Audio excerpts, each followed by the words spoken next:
And are you refreshed? Good. Now what?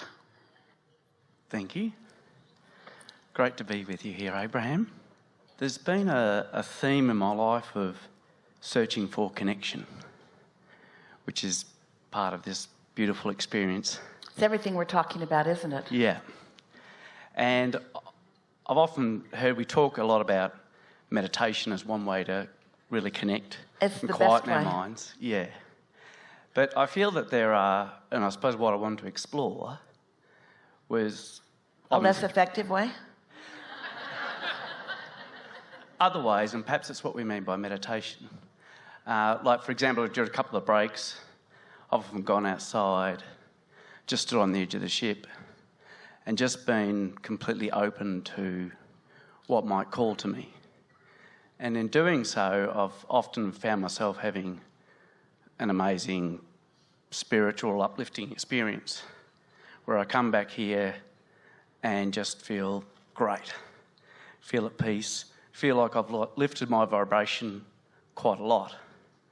And so I guess had a bit of a question around that and meditation. And Well, we would rather see you in a state of appreciation really than in a state of meditation, because in either case there's no resistance, and in an appreciation there's a full awareness of what you are appreciating.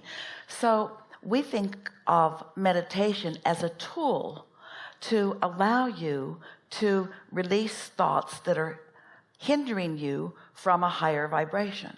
And so once you are easily there, in other words, there are people who don't want to meditate, and the reason that they don't want to meditate is because they have a difficult time quieting their mind.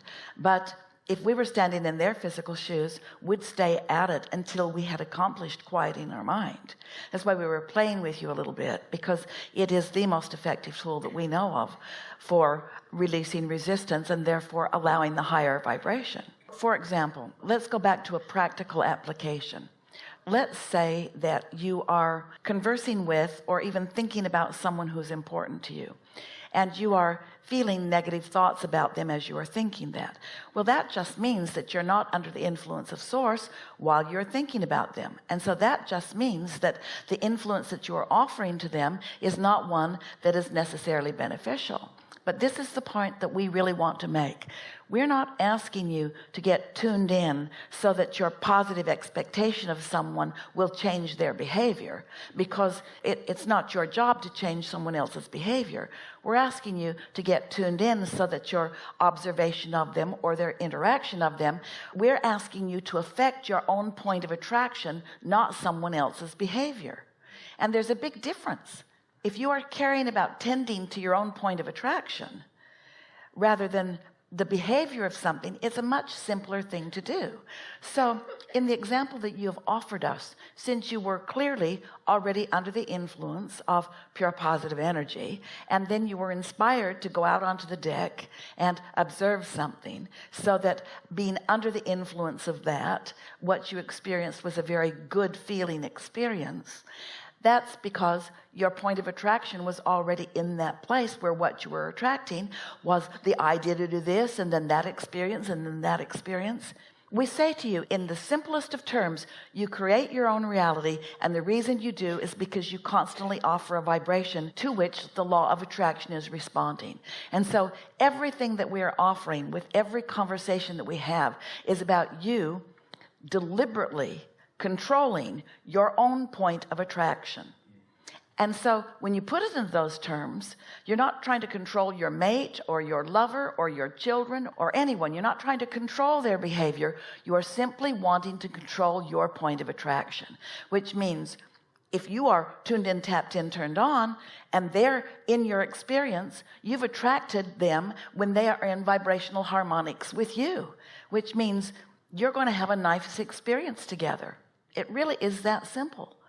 Control your point of attraction. That's what this is all about. So if somebody gets into your experience and they are behaving just like you expected them to do, well, you're controlling your own point of attraction, but you're not doing it deliberately. Your expectation controls your point of attraction.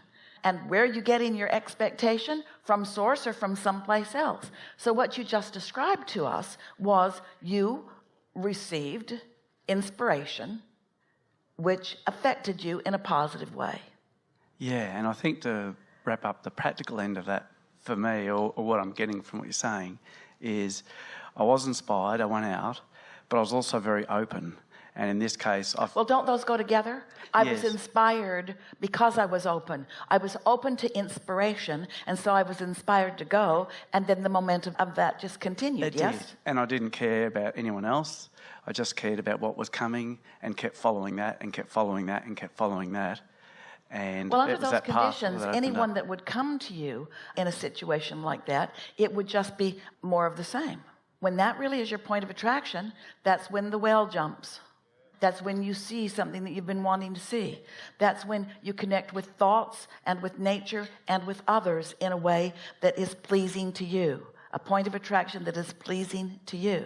Yeah, yeah. And what you said about expectation before really rung a bell of truth for me, in that that's probably where my challenge sometimes is in interaction with family members, is having an expectation. They trained you into your right. expectation of them, and vice versa. You co-created this expectation, this thing that you've got between you.